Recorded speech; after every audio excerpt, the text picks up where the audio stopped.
Então eu vou continuar essa exposição da Escritura a partir do livro de Marcos, no capítulo 1, e vamos pegar do versículo 9. Marcos, capítulo 1, aí você vai deixar a sua Bíblia aberta, certo? Marcos, capítulo 1, e vamos ler o versículo 9. Vamos ler do 9 ao 13, correto? 9 ao 13. Jesus é batizado e tentado. Quem pode dizer amém? Amém. Você pode dar glória a Deus? Você pode dizer aleluia? Aleluia. Você pode dizer assim, muito obrigado, Senhor, por estar aqui hoje. Diz assim: então, num daqueles dias, Jesus veio de Nazaré da Galileia e foi batizado por João no Rio Jordão. No momento em que Jesus saiu da água, viu os céus abertos e o Espírito Santo na forma de uma pomba descendo sobre ele. Uma voz dos céus disse: você é meu filho amado, você é minha alegria. Na sua Bíblia está dizendo assim: este é meu filho amado, em quem me comprazo, não é isso? Em que me dá muita alegria, em que minha alma se alegra. Pode sentar. Perceba nesse texto que Jesus ele se aproxima. Olha o versículo 9. Jesus ele veio da Galileia e ele foi batizado por quem? Por João Batista. E aqui no momento do batismo, vocês percebem que tem a manifestação da Trindade. Quem sabe o que é Trindade? Deus Pai, Deus Filho, Deus Espírito Santo. Perceba que o Filho está sendo batizado, o Pai, o Espírito Santo está descendo sobre Jesus em uma forma corpórea, e o Pai lá do céu fala, dizendo: este é meu Filho, que me dá muita alegria. Então nós temos nesse texto a manifestação da Trindade. Nós temos o Deus Pai falando no céu, o Deus Filho sendo batizado por João e o Deus Espírito Santo descendo sobre Jesus. Se você analisar, abra sua Bíblia em Lucas capítulo 3, depois a gente vai voltar para Marcos. Lucas capítulo 3, verso 21. Observe que nesse mesmo texto, Lucas falando sobre o mesmo texto do batismo de Jesus, observe Lucas 3, 21. Ele fala de uma atitude de Jesus quando Jesus está sendo batizado. Olha o versículo 21. Então, um dia, o próprio Jesus juntou-se ao povo que era batizado por João, e depois que ele foi batizado, estava orando. E estava orando, os céus se abriram, o Espírito Santo desceu sobre ele na forma de uma pomba, e uma voz do céu disse: você é meu filho amado, em você está o meu prazer, em quem me comprazo, que me dá muita alegria, que me deixa alegre. Tem um detalhe aqui que Marcos não conta, mas Lucas conta. Qual é o detalhe, pastor? Lucas conta que Jesus estava orando. Olha aí na sua Bíblia. Perceba, se você for ler esse mesmo texto em Mateus, Mateus também não diz que Jesus estava orando, mas Lucas é detalhista. Lucas, ao relatar o batismo de Jesus, Lucas observa um detalhe, que Jesus, quando estava sendo batizado, Jesus estava orando. E a minha pergunta que eu faço é: o que aconteceu quando Jesus estava orando no batismo? 3 coisas. O que foi que aconteceu enquanto Jesus estava orando? Os céus se abriu, o Espírito Santo desceu, e ele ouviu a voz de Deus dizendo: este é meu filho. Quer uma lição agora para você dar glória a Deus? Glória a Deus. Pastor, o que é que eu faço para as coisas acontecerem na minha vida? Para eu ver Deus Deus se manifestando na minha vida é você fazer igual a Jesus. Você ora, o céu se abre. Você ora, o Espírito Santo desce. Você ora e você ouve a voz de Deus. Isso era para você dar uma glória. Por que, pastor, o céu se abriu? Por que, pastor, o Espírito Santo desceu? Por que, pastor, Jesus ouviu a voz de Deus? Porque quem ora, o céu se abre. Quem ora, o Espírito Santo desce. Quem ora, ouve a voz de Deus. Quem ora, Deus se manifesta. Quem ora, Deus age. Quem ora, Jesus aparece. Quem ora, ouve a voz dizendo: este é meu filho amado que me dá muita alegria. Então entenda que são detalhes do texto que a gente pega. Outra hora você lê lá em Mateus, mas Mateus não fala. Marcos não fala. Mas Marcos não fala. Mateus não fala. Mas Lucas fala. Quando você pegar uma parte da Bíblia e ler um texto, um episódio, o batismo de Jesus, leia em todos os evangelhos. Você lê o batismo de Jesus num livro, lê o batismo de Jesus no outro e lê o batismo no outro. E você vai perceber detalhes que um falou e o outro não falou. Outro falou, mas o outro não falou. E você entende e pega lições para a sua vida. Então a lição que nós aprendemos aqui no batismo de Jesus é que enquanto Jesus orava, pastor, quando é que as coisas vão acontecer na minha vida? Enquanto você ora. O batismo de Jesus marca o início do seu ministério. Quando é que Jesus iniciou o ministério? Aqui no batismo. Aqui o Espírito Santo estava ungindo Jesus para iniciar o seu ministério. E aqui tem uma lição maravilhosa. Pastor, no início do ministério de Jesus, Jesus iniciou orando? Sim. Porque tudo que eu e você vai fazer na vida tem que iniciar com oração. Olha para teu irmão que está do lado e diz assim: ó, tudo que você for fazer, todo o seu projeto, tudo que você vai dar início a algo, você tem que fazer com oração. É a oração. Se Jesus, sendo filho de Deus, ao iniciar o seu ministério, teve que orar, quanto mais eu e você. A oração é que deve dar início a tudo. Vou trabalhar, tem que orar. Vou levar não sei quem na escola, tem que orar.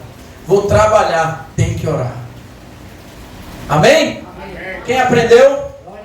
Olha para teu irmão e diga assim: aprenda com Jesus hoje. Aprenda. Tudo tem que se iniciar com oração. Só que tem um detalhe, volte lá para Marcos, capítulo 1. Fique lá em Marcos. Vamos dar continuidade ao texto. Marcos capítulo 1. Observe que depois que Jesus é ungido, o Espírito Santo desce sobre Cristo. Ele ouve a voz de Deus, os céus se abrem. A Bíblia vai dizer, versículo 12, olha aí, versículo 12 de Marcos 1. Logo depois, o Espírito levou Jesus para onde? Deserto. O Espírito levou Jesus para onde? Deserto. Para o deserto, onde ficou 22 dias sozinhos, em meio aos animais selvagens. Foi 22 dias? Não, 40 dias. Quantos dias? 40 dias. E ele ficou acompanhado? Tentado por Satanás. Mas ele ficou acompanhado ou ficou sozinho no deserto? Onde ficou por 40 dias. Sozinho em meio aos animais selvagens. Em meio às feras, né? Que tem aí? Ali ele foi submetido às tentações de Satanás. E os anjos vieram e cuidaram dele. Deixa eu dizer uma coisa a você. Olha que coisa importante. Jesus acabou de sair de um momento de glória. Ele acabou de sair de uma manifestação. É como você vem para o culto, Deus fala com você, Deus enche você com o Espírito Santo, você ouviu a voz de Deus, você marchou, você deu glória, você sentiu a presença de Deus. Em seguida, chega o deserto. Pastor, quem levou Jesus para o deserto? Abra Mateus capítulo 4, só para você entender. Pastor, quem foi que levou Jesus para o deserto? Veja aí, Mateus capítulo 4. Quem responde é a palavra, veja aí. Mateus, versículo 4. Pastor, quem levou Jesus para o deserto? O Espírito Santo. O que é que a Bíblia diz aí? Então, Jesus foi conduzido pelo Espírito Santo ao... Para quê? Para ser tentado pelo diabo. A minha pergunta é: deserto é lugar bom? É muito bom quando Jesus diz assim: você vai voar nas asas, num pássaro de ferro, né? Os profetas não têm mania de falar isso. Quando vem aquelas profecias, aqueles crentes canela de fogo, aqueles crentes pentecostais diz: homem, tu vai voar no pássaro de ferro. Aí todo mundo dá glória, dá aleluia. Todo mundo quer ir para lugares bons. Mas para onde é que o Espírito levou Jesus? Olha para teu irmão e diz assim: ó, tome cuidado, porque o Evangelho não é só flores, não é só coisa boa. Evangelho não é só facilidade. Evangelho também tem deserto.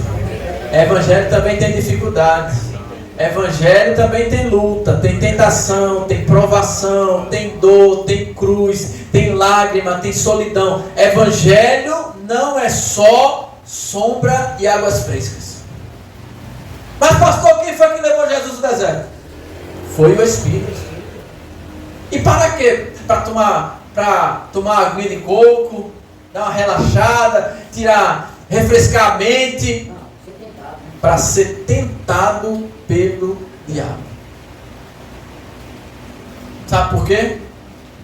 Jesus foi batizado, aí veio a provação, e depois da provação, aí agora Deus faz assim: eu trabalhei em você, agora eu vou trabalhar com você. Sabe por que muitas vezes Jesus nos leva para o deserto e para a prova? É porque Ele está trabalhando em mim, para depois da prova trabalhar comigo. Olha para teu irmão e diz: Jesus está trabalhando em você hoje, porque Ele quer trabalhar contigo. Ele trabalha primeiro em nós, para depois trabalhar conosco. Então Jesus, ele é levado para o deserto, para em seguida iniciar o seu ministério. Só que tem coisas que acontecem no deserto, não é, irmão Marcos? Não tem situações que acontecem no deserto? O que foi que aconteceu no deserto? Jesus passou quantos dias jejuando? 40 dias.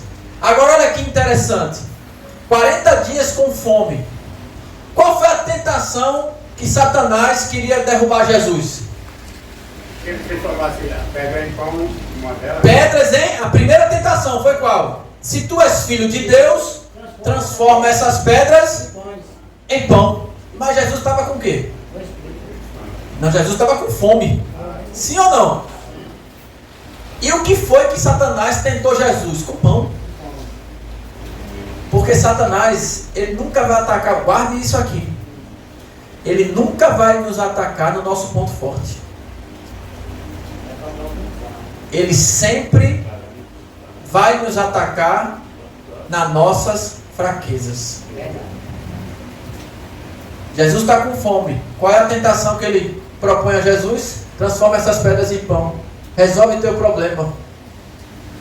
Aí Jesus diz: nem só de pão viverá o homem. Olha para tua irmã, para teu irmão que está aí, e diz assim: quem te fortalece é o pão da vida, é a palavra. Nem só de pão viverá o homem.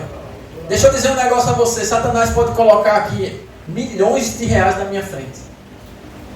Eu não vou, se não for meu, eu não vou pegar. E ele nunca me tenta com dinheiro. Por quê, pastor? Porque minha mãe me ensinou, dizendo assim: olha, nunca pegue nada de ninguém, seja justo, seja honesto. Então eu sou forte nessa área. Pode me colocar para ser tesoureiro na igreja, eu não pego 10 centavos. Para mim, não pego. Porque eu não tenho esse ponto fraco. Mas se ele colocar outra coisa na minha frente, eu me arrepio. E ele sabe o que é. A carne vibra. Porque ele sabe qual é o nosso ponto forte, qual é o nosso ponto fraco. Há uns, se colocar dinheiro na frente, o cara se treme todinho, ninguém está vendo, eu digo: isso aqui vai ser meu, ninguém vai saber.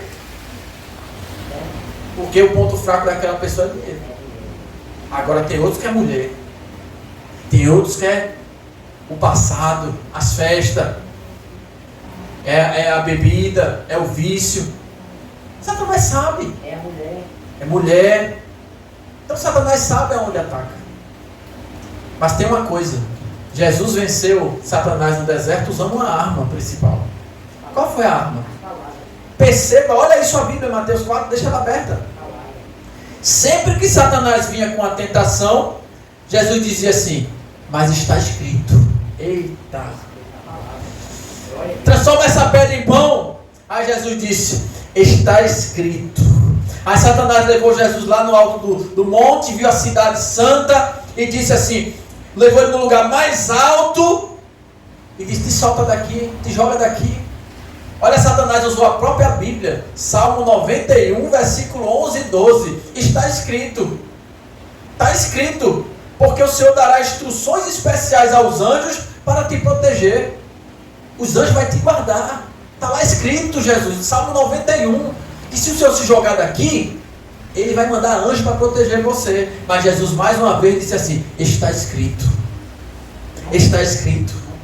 Não tentarás. Sabe o que é isso? Não ponha o Senhor à prova. Não teste Deus. Você sabe o que está escrito lá? Você sabe qual é a verdade? Você já sabe o que é que está escrito? Porque você vai tentar. O mal está ali. Olha, não vai por essa rua aqui mais de 10 horas da noite, não. O negócio está estreito ali. Não, mas eu sou crente. Tem anjo em minha volta. Aleluia. Aleluia. Ó, você é casado. Te cuida que ó, alguém diz, né? Ó, te cuida que ali tem uma mulher que gosta de pegar os cabas, fica olhando da janela ali, ó, aí passa ali, ó, e é uma tentação para você. Então o que é que eu vou fazer? Eu vou pela outra rua. A Bíblia diz que nós devemos fugir da aparência do mal. Não tente o Senhor. Tá lá, ó, a PR está aqui, ó. Se o carro chega a 220 km. Você pode, se você pisar, o carro chega a 220. Mas eu vou tentar o Senhor em querer colocar 220 no carro? Eu estou tentando. Ah, mas o Senhor me protege, mas faça a sua parte. Ah, mas o Senhor guarda. Mas seja prudente, seja sábio, seja inteligente. Não ponha o Senhor à prova, porque Ele não é nosso empregado. Ele não vai estar, não é? Ele é Senhor e eu sou servo. Não sou eu que mando nele. Não sou eu que digo quando ele tem que me livrar ou não. É ele quem define. E Jesus poderia se jogar. E Deus poderia mandar anjos para proteger. Mas ele disse, eu não vou pôr o Senhor à prova. Não tentarás ao Senhor. Satanás disse um lado da verdade. E ele usou a Bíblia. E aqui tem uma lição importante para a nossa vida. Tem muita gente usando a Bíblia para o mal. Como Satanás está usando aqui. Usando a Bíblia para atacar Jesus. Usando a Escritura para ferir. Usando a Escritura para matar. Usando a Escritura contra a outra pessoa. Tem muita gente usando a Bíblia para o mal. Como Satanás. E usando meia verdade. Está escrito, Jesus, que tu vai se jogar. Mas isso é só uma parte. Que tu vai se jogar e Deus vai mandar anjo. Está escrito. Mas olha, escuta um negócio aqui. Escuta isso aqui. Cuidado com as meias verdades. A verdade tem que ser dita completa. Glória a Deus. Aleluia. Quando você dizer e responder alguém, não diga nada pela metade não. Diga a verdade toda. Satanás aqui está dizendo meia verdade. Qual é a outra verdade? Qual é o complemento dessa verdade? Não tentarás. Uma meia verdade contada como se fosse uma verdade completa é uma mentira inteira. Você conta uma meia verdade e a pessoa que está ouvindo está pensando que é uma verdade inteira. Mas existe o outro lado da moeda. Fale tudo, não esconda nada. Seja transparente, verdadeiro. Não seja imitador de Satanás contra Jesus no deserto, escondendo o outro lado da verdade. Conte tudo. Porque uma meia verdade contada como se fosse uma verdade inteira é uma mentira completa. Você lembra de Abraão? O rei olha para Abraão com Sara? Quem é essa daí? É minha irmã, ele mentiu? Não. Era irmã dele, parte de pai. Era uma irmã dele, parte de pai. Mas ele esqueceu de dizer o outro lado da moeda. Ela é minha irmã e minha esposa. Esqueceu de dizer. Não foi? Isaac fez o mesmo erro. Quem é essa aí? Quem é essa mulher? Rebeca, né? Não, é minha irmã. Aí cadê o outro lado da verdade? O outro lado da verdade é que ela é sua esposa. Cuidado com as minhas verdades. Cuidado com as meias verdades. As meias verdades, quando nós praticamos, temos essa prática de falar só meias verdades, nós somos imitadores de Satanás. E como é que Jesus venceu? Mais uma vez ele disse, está escrito, não tentarás ao Senhor teu Deus. Aí na terceira tentação, o diabo levou Jesus a um monte muito alto, mostrou às nações do mundo toda a glória, e disse, eu te dou tudo isso. Foi assim ou não foi? Ó, tá vendo isso aí, ó? Toda a glória do mundo, todo sucesso, fama. Se você me adorar, eu te dou tudo isso. E ele dá. Você sabia que Satanás dá? Você sabia que tem muita gente vivendo luxo, fama, riqueza, porque fez pacto com Satanás? Agora tem uma coisa. Quando Satanás pedir a conta de volta, o reembolso, quando o dia da prestação de conta chegar, ele vai querer o retroativo. Você já viu Satanás? Você já viu alguém, ser humano, ser mais astuto do que o diabo? Você sabe o que é astúcia? É a principal característica de Satanás, a astúcia. E o que é astúcia, pastor? Capacidade de enganar. Aí vem um ser humano, faz um pacto com Satanás, dizendo assim, ele vai me dar tudo, depois eu desfaço o pacto, e eu continuo rico, e Satanás fica para lá, e eu fico para cá, ó. Você já viu, a criatura ser maior que o Criador? O inventor, o aluno, ganhar do professor. Satanás diz, ó, quando tu está pensando?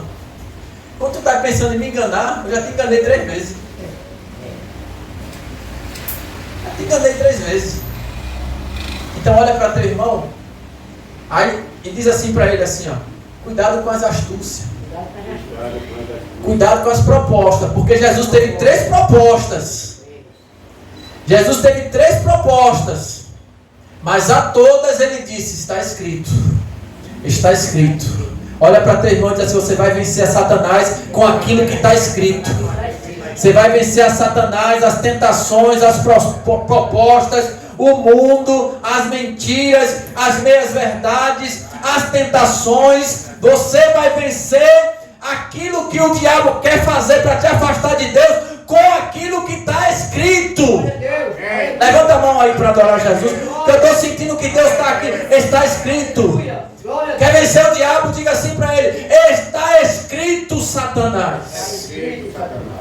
Jesus disse, somente ao Senhor teu Deus adorarás, e só a Ele prestarás culto. Aleluia! Só a Ele prestarás culto. Quer vencer o pecado? Quer vencer a carne? Quer vencer o mundo? Quer vencer a você mesmo? Vença com aquilo que está escrito. Se aproprie da palavra, use a palavra como escudo, e você vai ver Satanás sair da sua vida. Glória a Deus. Então, no deserto foi um lugar de confronto, conflito com Satanás. Agora volte lá para Marcos. Vamos voltar para Marcos. Pastor, o Espírito levou Jesus para o deserto. Jesus ficou sozinho, está escrito, em meio aos animais selvagens. Você sabia que deserto não é lugar bom, não é? Ninguém diz assim, vou comprar uma passagem para passar um mês no deserto, passar minhas férias. Alguém diz isso? Alguém fala assim, rapaz, eu saí de férias agora em julho, época de São João, vou comprar uma passagem, vou passar um mês no deserto. Alguém faz isso? Não. Mas Jesus está lá no deserto. E a Bíblia diz que ele está com as feras, com os animais selvagens. Ele está sozinho. No deserto tem, além de ter Satanás para tentar ele, deserto é lugar de serpentes. Lugar de fera. Mas ali a Bíblia vai dizer assim: ali ele foi submetido às tentações de Satanás. E os anjos vieram e cuidaram dele. Olha aí, no versículo 13, no finalzinho, o que é que está escrito aí? Leia na sua tradução para eu ouvir. Ali esteve no deserto 40 dias, tentado por Satanás, e viu entre as feras, e os anjos o serviram. E os anjos? O serviram. Deixa eu dizer um negócio a você. Pode ser até que em algum momento da vida a gente passe por momentos de deserto. Um período no deserto, um período de provação, um período de luta, um período de vale. Mas deixa eu dizer a você, quando Jesus leva eu e você para passar um período de luta, de tempestade, não se preocupe, porque Ele tem consolo para a sua vida. Ele tem anjos para estar com você. Ele tem consolo, Ele tem a presença dEle. Ele vai enviar, Ele vai cuidar de você. A minha Bíblia diz assim: e os anjos vieram e cuidaram dEle. Olha para teu irmão e diz assim: não importa o deserto que você está passando, Deus vai enviar anjo para cuidar de você. Deus vai enviar conforto para você. Deus vai consolar você. Deus não vai te deixar só. A serpente não vai tocar em você. Satanás não vai vencer você nesse deserto. Deus não vai te abandonar. Você pode dar glória a Deus? Glória a Deus, aleluia. Só que aí, observe que em seguida, após esse confronto, essa vitória de Cristo no deserto, você vai perceber que Jesus ele chama os seus discípulos no verso 14. Olha aí comigo. Mais tarde, versículo 14. Mais tarde, depois que João foi preso, Jesus foi para onde? A Galileia. A fim de pregar O Evangelho. as boas novas de Deus. Finalmente chegou o tempo, anunciava ele: o reino de Deus está próximo. Arrependam-se dos seus pecados e creiam nesta gloriosa mensagem. Um dia, quando Jesus estava andando ao longo da praia do mar da Galileia, viu Simão e seu irmão André lançando as redes, pois eram pescadores por profissão. Jesus os chamou: venham, sigam-me, e farei de vocês pescadores de homens. No mesmo momento eles deixaram as redes e o seguiram. Um pouco mais adiante, na praia, ele viu os filhos de Zebedeu, Tiago e João, em um barco remendando as redes. Jesus chamou os dois e imediatamente eles deixaram o pai Zebedeu no barco com os empregados e seguiram a Jesus. Deixa eu dizer um negócio a você. Logo quando Jesus sai do deserto, a Bíblia está dizendo aqui que ele começou a pregar as boas novas.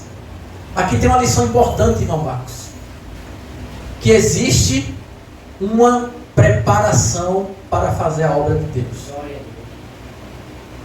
Jesus chama, Jesus prepara e Jesus usa.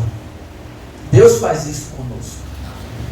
Você observa que ele começa a pregar o reino de Deus. E uma das primeiras palavras da sua pregação é: arrependam-se.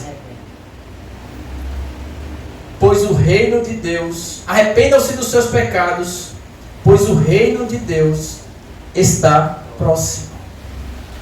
O reino de Deus está próximo. Arrependam-se dos seus pecados e creiam nessa gloriosa mensagem. Sabe qual era o tema da mensagem, tanto de João como de Jesus? Arrependimento.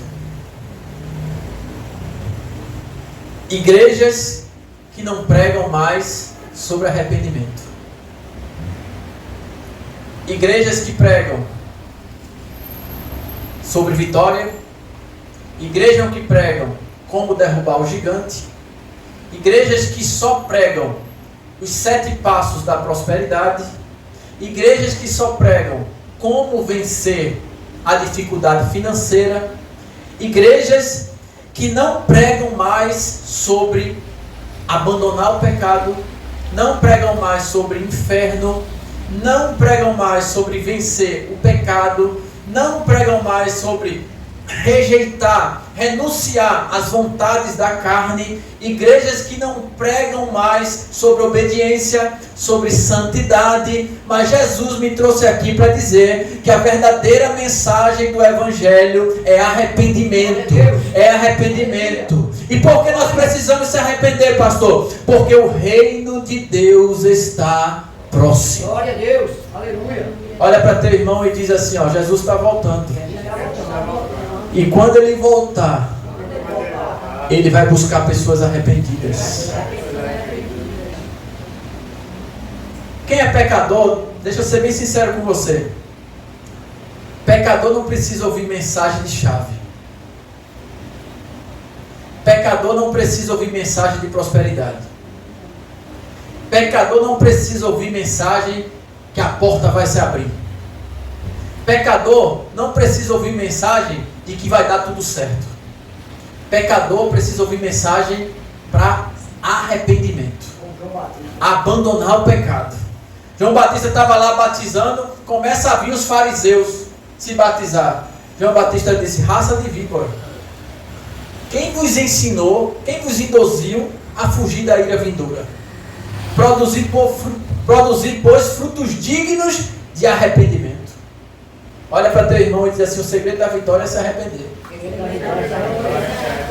Todo dia nós pecamos, sim ou não? Sim. Todo dia nós erramos. Sim. Mas o segredo está, todo dia eu me arrependo. Amém, glória a Deus. Eu não crio pecado de estimação. Tem gente que tem pecado de estimação, diz, isso aqui eu não consigo vencer não. Isso aqui todo dia está comigo.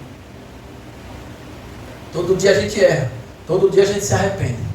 Todo dia a gente tenta ser melhor do que ontem. E amanhã ser melhor do que hoje. E o que Deus quer ver na nossa vida é esse sacrifício, é essa luta. Eu me lembro na época que eu namorava com a minha esposa, cansei. Você sabe que namoro de crente é uma das maiores provas que existe. Cristina já riu ali porque ela sabe do que eu estou falando.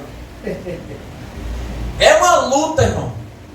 Só tocar na mão você já fica pegando fogo, mas não é fogo do Espírito não. É outro tipo de fogo que eu estou falando. E você sabe que na vontade de Deus tem que casar, né, irmão? Você sabe disso. Crente não quer ouvir isso não, mas é verdade. É namorar, noivar e casar.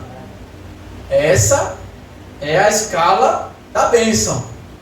Essa é a organização. Quem quiser estar debaixo da mão do Senhor em obediência, namora, noiva e casa. Hoje em dia as pessoas primeiro tem que conhecer para saber se vai gostar, porque se não gostar já não faz mais nada. Primeiro quer conhecer para depois saber se vai namorar e noivar. Não é assim hoje? É verdade. Mas com Jesus é diferente. É namoro, noivado, casamento. Mas eu cansei. Lutava, irmão. Eu lutava. Chegava na escola dominical, eu entrei aqui. Foi aqui, não, na casinha lá, de lado da quadra, na época que era de lado da quadra no Pantanal. Quantas vezes eu entrava antes da escola dominical, na salinha, e eu e Gabi, a gente chorava. Porque a gente não queria errar. Porque a gente não ficava satisfeito em ter errado e não queria aquilo para a nossa vida. Não me conformava com o erro. E a gente lutava junto. E quando Deus vê a gente lutando, Ele vai nos abençoando. Ele vai mandando os meios da gente vencer aquilo. O que a gente não pode fazer é se acostumar com o pecado. O que eu não posso me conformar é criar um pecado e dizer, isso aqui eu não consigo vencer. Porque a Bíblia diz que maior é aquilo que está em mim do que o que está lá no mundo. Porque Jesus disse, conhecereis a verdade vos libertará. Jesus disse, se o Filho vos libertar, verdadeiramente você vai ser livre. Glória a Deus. Então, a mensagem do reino é de arrependimento. Você vai... É difícil. Pregador que prega arrependimento, às vezes só prega uma vez na igreja. Porque o pastor diz, isso aí não atrai o público não, isso aí só faz vaziar a minha igreja. Porque vai dizer assim, olha, rapaz, esse camarada pregar 2 domingos na minha igreja fica vazia. Arrependimento, Jesus prega, arrependam-se dos seus pecados. Olha para teu irmão e diz assim, ó, fala para ele, olha bem nos olhos, e diz assim, Deus conhece você. Deus sabe das suas falhas, Deus sabe das suas limitações, Deus conhece suas fraquezas, mas Deus quer que você lute contra seus pecados, contra as suas falhas. Ele sabe, mas uma coisa que Ele quer é que a gente lute. Lutar. Então Jesus, ele começa pregando sobre arrependimento, mas aí você vê que logo em diante ele começa a chamar os primeiros discípulos. Quem foi o primeiro discípulo que aqui o texto revela?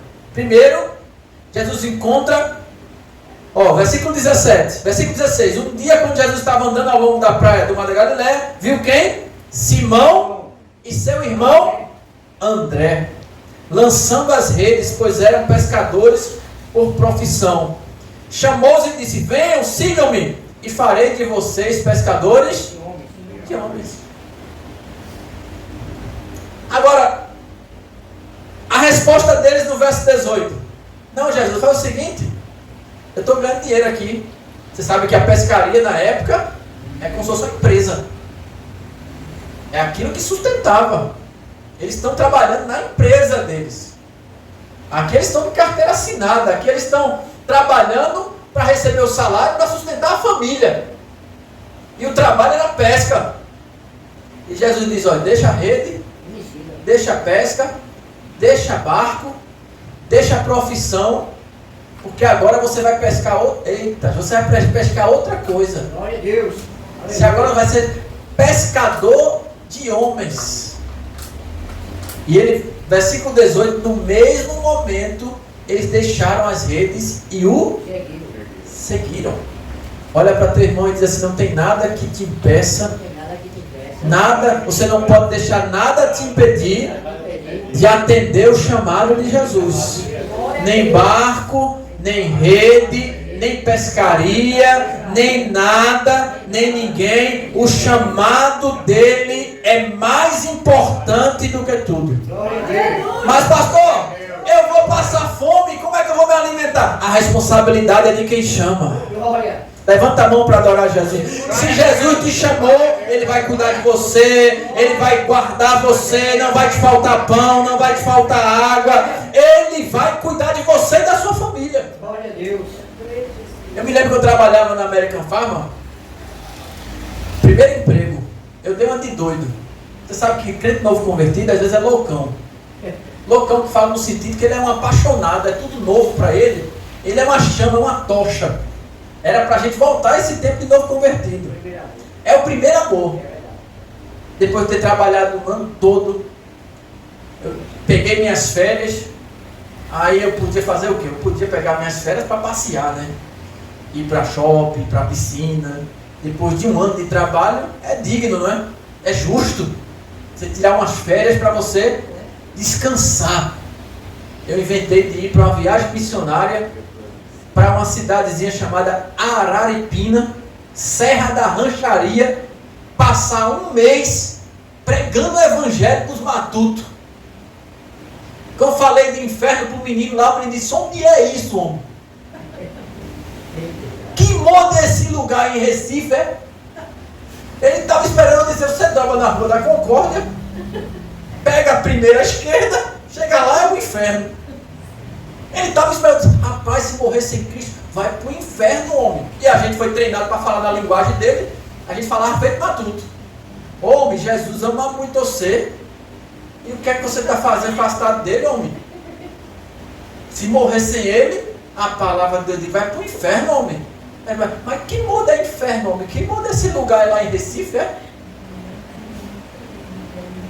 Teve um que veio com a enxada e disse, sai daqui que eu já tenho minha lei. Já tem minha lei. Pegou a enxada e disse, vamos embora, Jesus, vamos deixar aqui.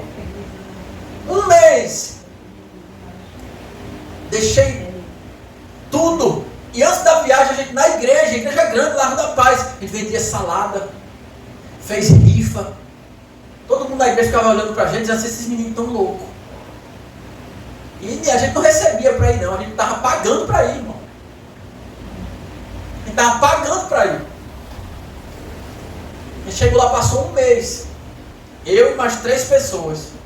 Consagrei minhas férias ao Senhor. Deixei tudo. Por quê? E olha quanto tempo já faz que isso aconteceu.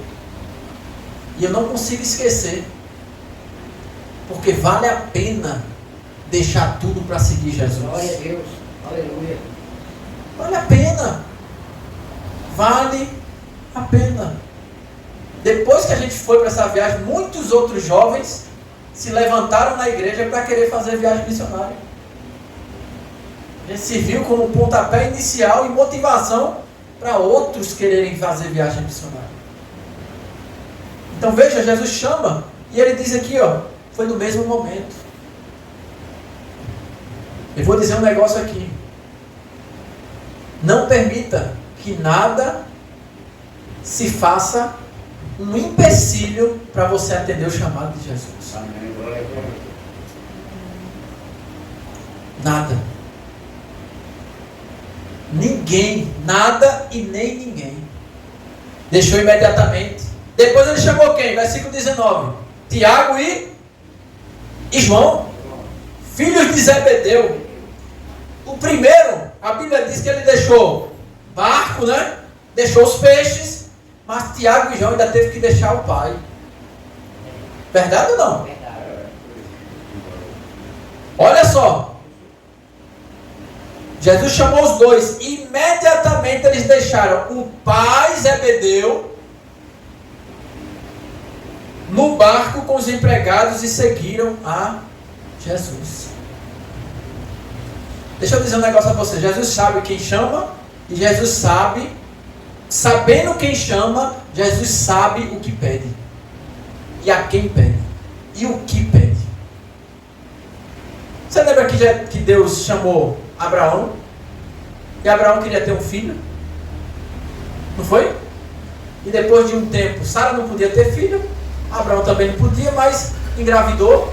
Sara deu aquela risada de incredulidade quando escutou o anjo falando com Abraão, dizendo, tua mulher vai engravidar, tu vai ser pai. Ela, por trás da tenda, deu aquela risada, como se dissesse assim, esse cara usou droga, está falando besteira. Deu uma risada, o riso da incredulidade. Mas depois do tempo, ela engravida, tem um filho, Isaac. Quando chega Gênesis 22, se eu não estou enganado, Deus pediu o que, Abraão? Pega teu filho, teu único filho, e sacrifica. A pergunta que eu faço é, olha o que Deus está pedindo. Aquilo que deu. Deixa eu dizer um negócio a você. Deus pediu aqui aos meninos o barco, a profissão deles, os peixes, o pai, a Tiago e João, porque não tem nada que está conosco que não vem dele. Tudo que nós temos já é dele. Ele não está pedindo nada além do que já é dele, porque não é nada meu, não é nada seu, é tudo dele. Aí Deus pede a Abraão, me dá Isaac. A pergunta é, você acha que Deus queria Isaac? Você acha que Deus queria Isaac? Quando Deus pede Isaac a Abraão, Deus queria quem? Não é o nome dele. E o pai dele, para deixar ele.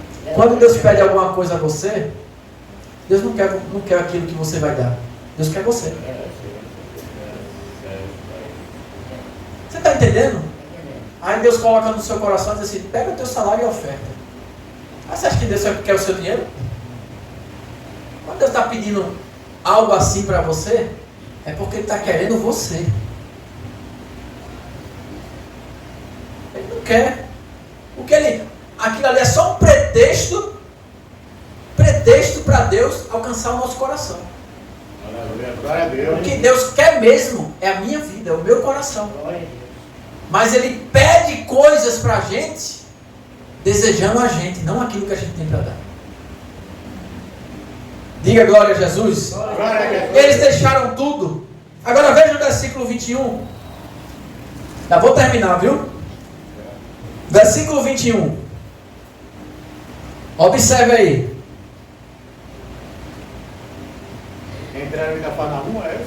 Isso. Olha só. Jesus realiza vários milagres na Galileia. Jesus e seus companheiros chegaram à cidade de Cafarnaum, não foi? E no sábado de manhã foram para onde? Sinagoga. E ali começou a ensinar. Olha só, todos ficaram admirados com o seu ensino, né? Doutrina, ensino, porque ele falava com autoridade e não como os mestres da lei. Deixa eu dizer um negócio para você. Qual era a diferença do ensino de Jesus para os ensinos dos fariseus? Olha o que o texto está dizendo. Todos ficaram admirados com o ensino de Jesus, porque ele ensinava como tendo autoridade. Mas o que é autoridade? É gritar? Sabia que estava pronto. A autoridade aqui no texto é você chegar e dizer assim, vai ser do meu jeito, eu quero assim, assim, assado, não quero ouvir ninguém. Autoridade é isso? Não. Porque o ensino de Jesus chamou a atenção das pessoas e era diferente do ensino dos fariseus. Porque os fariseus diziam assim, ame. Mas eles não amavam. Os fariseus diziam assim, obedeçam a lei de Moisés. Mas eles seguiam mais a tradição do que a lei de Moisés. Eles diziam assim, vocês devem cuidar dos mandamentos, seguir os mandamentos, adorar a Deus acima de todas as coisas. Mas eles eram vaidosos, eles gostavam de ser aplaudidos. Eles sentavam nas primeiras cadeiras, nas festas, nas reuniões. Ou seja, o que é que fazia do ensino de Jesus diferente do ensino dos fariseus? Porque quando Jesus falava de amor, as pessoas viam Jesus amando. Quando Jesus falava em obediência à palavra de Deus, as pessoas viam Jesus obedecendo. Jesus falava o que vivia. Jesus vivia o que falava. Os fariseus até ensinavam o que era certo, mas praticavam o errado. E Jesus chegou a um ponto de falar assim, façam tudo o que eles falam, mas não façam o que eles fazem. Porque eles ensinavam certo, mas eles praticavam o errado. Uma coisa é teoria, outra coisa é prática. Chegou um ponto de Jesus falar para os fariseus, esse povo me honra com lábio, com os lábios, mas o coração deles está longe de mim. Então, o ensino de Jesus, a autoridade aqui no texto, era porque Jesus ensinava e praticava o que ensinava. Imagine se lá fora você chegar aqui, depois de tudo isso aqui que eu falei, chega ali e você vê eu acendendo um cigarro e fumando. Qual vai ser a sua reação? Você vai lá, está aqui no culto, de repente você me vê ali na esquina, eu agarrado com a mulher que não é minha esposa. O que é que vai vir na sua mente? O pastor Éder não vive o que prega. Não prega o que vive. E vai se escandalizar. Com Jesus era diferente. Jesus pregava e ele praticava o que ensinava. Os fariseus, eles tinham inveja. Os sacerdotes, os fariseus, eles sentiam inveja do ensino de Cristo. Porque Jesus ensinava como tendo autoridade. Versículo 23. Achava-se presente ali um homem possesso de quê? Que começou a gritar, porque o Senhor está nos incomodando, Jesus de Nazaré. Veio para nos destruir, sei quem é o Senhor, o Santo de Deus. Versículo 25. Jesus repreendeu o espírito imundo. Cale-se e saia desse homem. O espírito imundo deu um grito forte. Agitou violentamente o homem e saiu dele. O espanto tomou conta de todos. E eles começaram a discutir o que tinha acontecido. O que é isso? É um ensinamento novo com autoridade. Imaginem, até os espíritos imundos obedecem às ordens dele. A notícia a respeito dele espalhou-se rapidamente por toda a região da Galileia. Olha só, Jesus está ensinando e depois aparece um demônio. Uma vez um rapaz fez assim, o pregador estava lá pregando, né?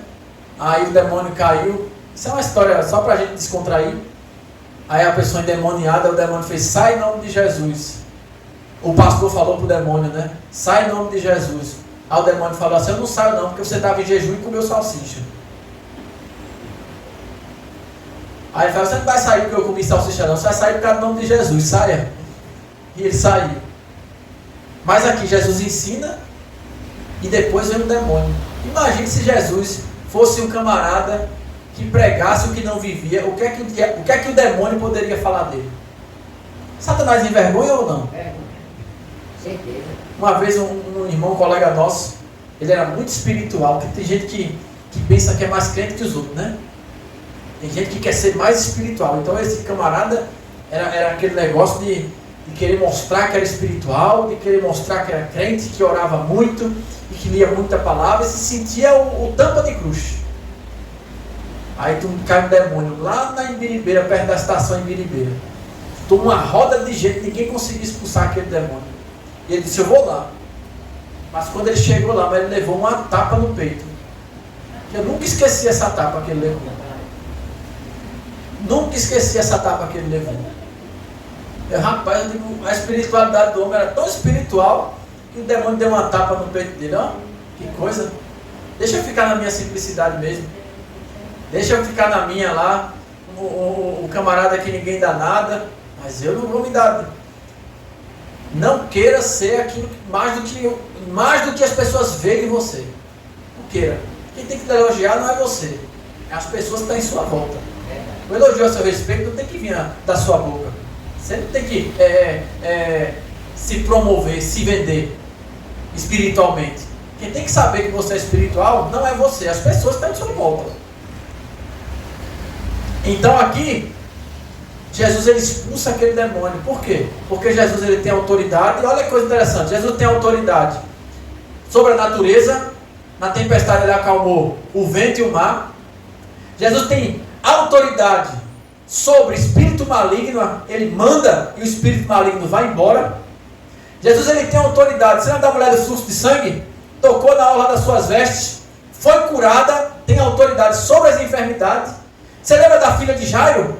Que Jesus está caminhando para a casa de Jairo para curar a filha dele. Vem alguém dizendo assim, não incomode mais o mestre que ela já morreu. Jesus diz a Jairo assim, não temas, crê somente. Quando chega na casa de Jairo, Jesus entra no quarto com o pai e a mãe da menina, e Pedro, Tiago e João diz, talita cumi, menina, a ti te digo, levanta-te. E a morte ouviu a voz de Jesus. Por quê? Porque ele manda na natureza, ele manda em demônio, ele manda na enfermidade e ele manda na morte. Ele tem autoridade. Autoridade, isso aqui é autoridade. E o demônio diz assim, que tens tu conosco, Jesus? Sabe por quê? Porque quem é crente verdadeiro, Satanás sabe quem é o nome. Crente de verdade é conhecido no inferno. Uma vez o irmão estava contando que o demônio estava lá na casa da vizinha e um monte de crente lá. E ninguém conseguia expulsar aquele demônio. Aí disseram, vai chamar fulano. Aí quando disseram assim, vai chamar fulano, o demônio gritou na casa, esse não. Esse não. A minha pergunta é, por que esse não e os outros sim? O problema é esse. Por que os crentes que estavam lá, podiam estar lá? E Satanás não queria a presença de um que não estava, não, minha gente. Porque nem todo aquele que me diz Senhor, Senhor, entrará no reino do céu. Nem todo aquele. Em teu nome nós pregamos, profetizamos, expulsamos demônio. Naquele dia Jesus vai dizer, aparta-te de mim, maldito, que eu não vos conheço. Isso é autoridade. Mas poucos são escolhidos. Olha aqui, versículo 29, olha a sua Bíblia, já estamos caminhando para o final. Jesus agora vai entrar na casa de Pedro, na casa da sogra de Pedro. Depois, quando saíram da sinagoga, ele e seus discípulos foram para a casa de quem? Simão e André. Simão e André, onde encontraram a sogra de Tiago e João. Simão, a sogra de Simão, doente, de cama com... Qual era a doença da sogra de Pedro? Febre, né? Na época aqui era malária. Na época que predominava uma doença chamada malária. Ainda existe malária nos dias de hoje? Existe, mas Existe. ela está erradicada. Mas... Malária causa febre pesada, né? E mata. Não é isso? Malária mata. Você vê nos países africanos aí que a malária é muito forte ainda, não é? Ele foi para o lado da cama dela, tomou a sua mão e ajudou a levantar-se. A febre a deixou e ela começou a servir a todos. Me diga uma coisa. Aonde Jesus entra, o mal continua? Não, está em retirada. Jesus e o mal podem estar no mesmo ambiente? Por que os gadarenos lá, depois que Jesus expulsou o demônio do homem lá endemoniado, do jovem endemoniado de Gadara, que o demônio, 2.000 demônios, não, 6.000 demônios, saíram do corpo daquele jovem, entraram em 2.000 porcos. Lembra que o diabo falou? Não manda a gente para as trevas não, para o abismo não, deixa a gente entrar naqueles porcos, não foi? Aí os demônios entraram nos porcos, se precipitaram no mar, e os porcos morreram. Aí os moradores de Gadara disseram assim para Jesus: Jesus, sai daqui. Não foi assim? Por que eles disseram assim para Jesus? Jesus, não fique aqui em Gadara. Sabe por quê? Porque eles diziam assim: se o senhor ficar aqui em Gadara, a cidade vai ficar sem porco nenhum. Vai ter prejuízo. Prejuízo para o comércio da cidade. Olha, os fazendeiros aqui vai falir. Se o senhor, todo demônio que expulsar, mandar entrar no porco, nunca mais a gente come porco aqui nessa cidade. E um tinha 2.000. Um homem tinha 6.000. 6.000 demônios. Que quando Jesus perguntou a ele, como é teu nome? Ele disse: meu nome é Legião. Legião é uma tropa de soldados romanos com 6.000 soldados. Eram 6.000 demônios. Então olha, aonde os gadarenos, uma coisa boa dos gadarenos foi reconhecer que aonde Jesus está, o mal sai, mesmo de forma errada, mesmo eles valorizando mais os porcos, que o correto era eles falarem assim: pode ficar aqui, Jesus, porque todo mundo aqui da cidade vai ser liberto de demônio, que se dane os porcos, que vale os porcos, o que vale é a liberdade, a vida, a libertação das pessoas. Mas eles valorizaram mais os porcos do que as pessoas. E é feito os dias de hoje, né? Tem gente que valoriza mais cachorro do que gente. É assim ou não é?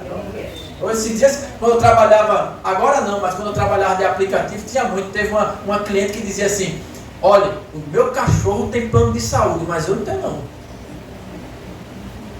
Aí dizia: Mateus, já vem Mateus esperando o cliente, né? Como aplicativo. Lá vem Mateus, quando eu penso que Mateus é uma pessoa, lá vem Mateus, um cachorro. Para aniversário, para tudo. E beija na boca. E tem gente que diz assim: eu não vou ser pai mais não, nem mãe mais não. Que agora eu sou mãe de pet e pai de pet. E tem gente casando com... Quero casar não, porque ela tem minha cachorrinha.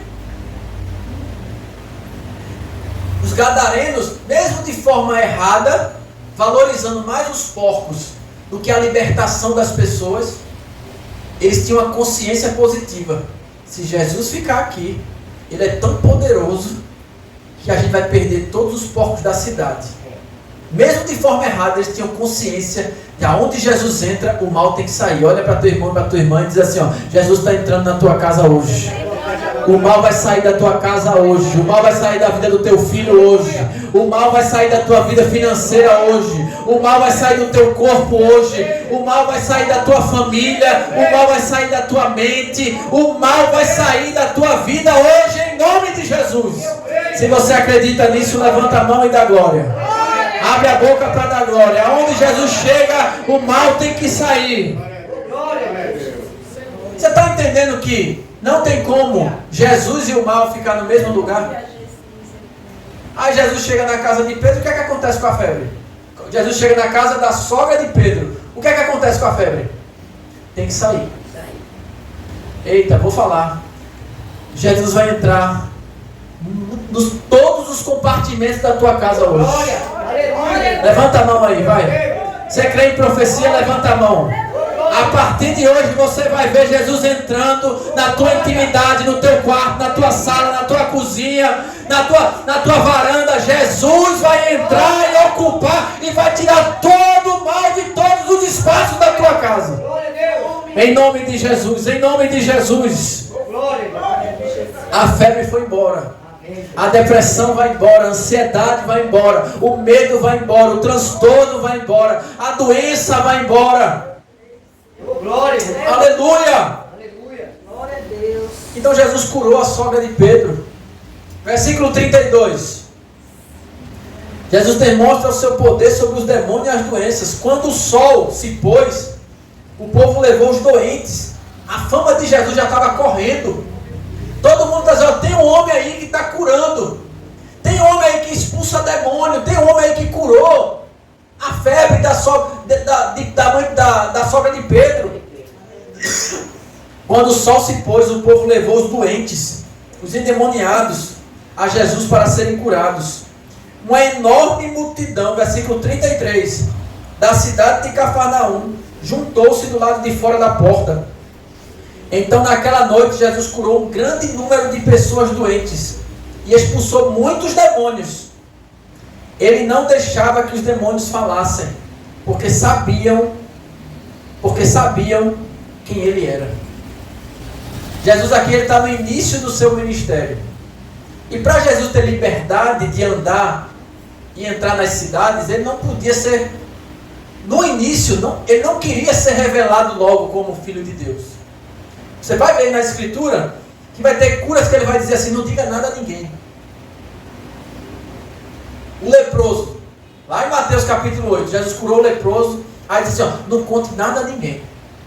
Vá lá no sacerdote, mostra a ele, siga a lei, mas não diga nada a ninguém. Mas ele empolgado, na emoção, diz, estou curado, não aguentou a emoção e saiu dizendo. Mas Jesus queria não ser manifestado logo no início do seu ministério, para ter liberdade de andar, de curar, de manifestar os sinais que ele iria fazer. Então ele curou aqui nesses textos, as pessoas começam a trazer os doentes, os endemoniados, mas observe que Jesus cura muitos, mas Jesus não curou todos. Olha o texto aí, como é que diz na sua Bíblia? Versículo 34, lê aí, irmão Marcos, por favor. E curou muitos que se achavam enfermos e diversas enfermidades, expulsou muitos demônios, porém não deixava falar os demônios, porque os conheciam. Jesus curou muitos, mas Jesus não curou todos.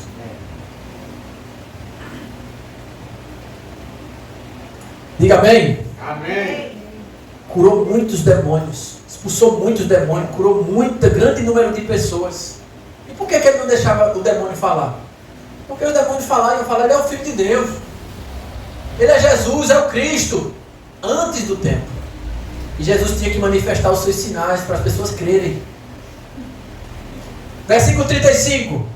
No outro dia de manhã, olha que coisa linda. No outro dia de manhã, Jesus se levantou antes do amanhecer e foi sozinho a um lugar deserto para orar. Deixa eu dizer um negócio a você. Jesus está sendo aplaudido.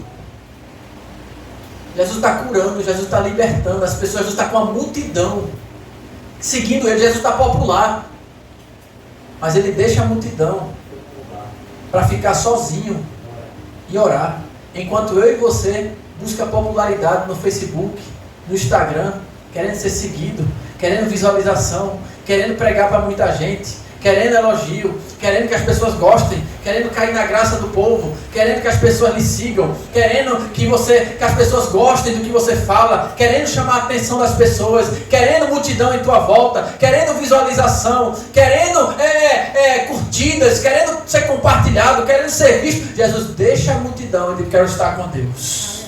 Glória a Deus. Aleluia. Aleluia. Oh, glória a Deus. Ele se afasta, se levanta e vai para um lugar deserto para ficar sozinho. Sabe por quê? Não adianta eu e você querer a multidão, querer os aplausos, querer os elogios, querer as tapinhas nas costas, querer que as pessoas massageiem o nosso ego dizendo assim: que pregação maravilhosa. O pastor, eu gosto muito de lhe ouvir, o Senhor é uma bênção, o Senhor é um homem de Deus. Jesus preferiu ficar sozinho. Deixou a multidão. Enquanto eu e você vai atrás de multidão, enquanto eu e você vai atrás de ser aplaudido, ser visto, ser curtido, ter visualizações, querer cair na graça da multidão, Jesus deixa a multidão para estar sozinho com Deus. Glória a Deus. Aleluia, Jesus. Olha para teu irmão, isso é tempo de estar sozinho. Eita, glória a Deus. É tempo de estar sozinho com Deus. É tempo de buscar a Deus sozinho. É tempo de deixar a multidão. É tempo de deixar a vaidade, de querer buscar aquilo que não é, que é vaidade, aquilo que não tem valor, para estar com Deus. Aleluia, glória a Deus. Mais tarde Simão, versículo 36. Mais tarde Simão e os outros saíram para procurá-lo. E ao encontrá-lo disseram: todos estão perguntando pelo Senhor. Mas Jesus está dizendo assim: eu prefiro estar com Deus. Jesus, está todo mundo atrás do Senhor. Eu estava com Deus. Por quê? Você sabia que orar é mais difícil do que pregar? Eu vou dizer a você por quê. Porque quando você ora, ainda tem alguém para te ouvir. Ainda tem aquele sentimento de talvez mexer no seu ego. Mas quando você vai orar sozinho no seu quarto, qual é a vaidade que nós temos? Se não tem ninguém para ver, se não tem ninguém para aplaudir, se não tem ninguém para elogiar, se não tem ninguém para dizer que oração bacana. Por isso que pregar, muita gente quer pregar, mas nem todo mundo quer orar. Porque no ato da oração, o ato da oração é desprovido de vaidade. Não tem ninguém para elogiar, não tem ninguém para ver, é só a gente e Deus. E na pregação ainda tem gente para ouvir. Pregação ainda tem uma câmera para lhe filmar. Na pregação ainda tem um vídeo para você postar depois. Mas na oração, quem é que te vê? Quem é que me vê? É por isso que orar é mais difícil do que pregar. Diga glória a Deus. Glória a Deus. Está todo mundo procurando, versículo 38. Porém ele respondeu: devemos prosseguir para outros lugares, aqui por perto, e apresentar-lhe também a minha mensagem, porque foi para isso que eu vim. Então ele viajava por toda a província da Galileia, pregando nas sinagogas e libertando muitos do poder dos demônios. Jesus faz isso ainda, no dia de hoje? Liberta pessoas do poder dos demônios? Sim ou não? Sim. 40. Um leproso veio, ajoelhou-se diante dele e suplicou: se o Senhor quiser, pode me curar.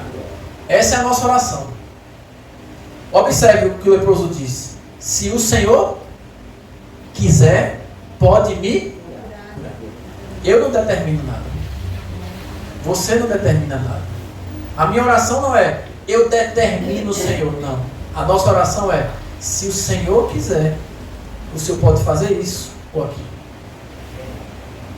Você já viu pessoas ensinando na televisão dizendo assim: determine.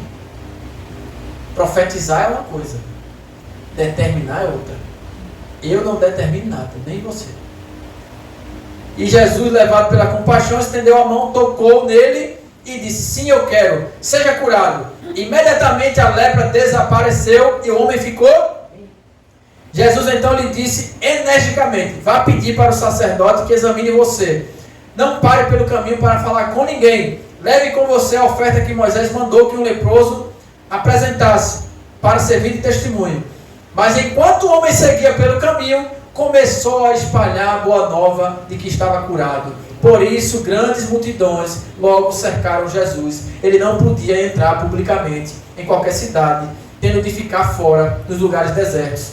E de toda parte vinha gente encontrar-se com ele. E eu termino agora, pelo menos terminamos no capítulo 1. Mas veja a emoção do leproso. Não conte nada para ninguém não, Jesus disse. A emoção às vezes é uma coisa boa, mas a emoção às vezes atrapalha. A emoção às vezes leva a gente se emociona, até chora na presença de Deus e aproxima a gente de Deus. Mas tem momentos que a emoção faz a gente desobedecer uma ordem. A emoção. Fique calado, ele não aguentou. Aí Jesus tinha que se esconder e ir para os lugares desertos, porque não podia entrar mais nas cidades publicamente. Porque ele não segurou a emoção. Amém? Amém. Quem aprendeu, diga glória a Jesus. Vamos ficar em pé para a gente terminar. Passei um pouquinho da hora.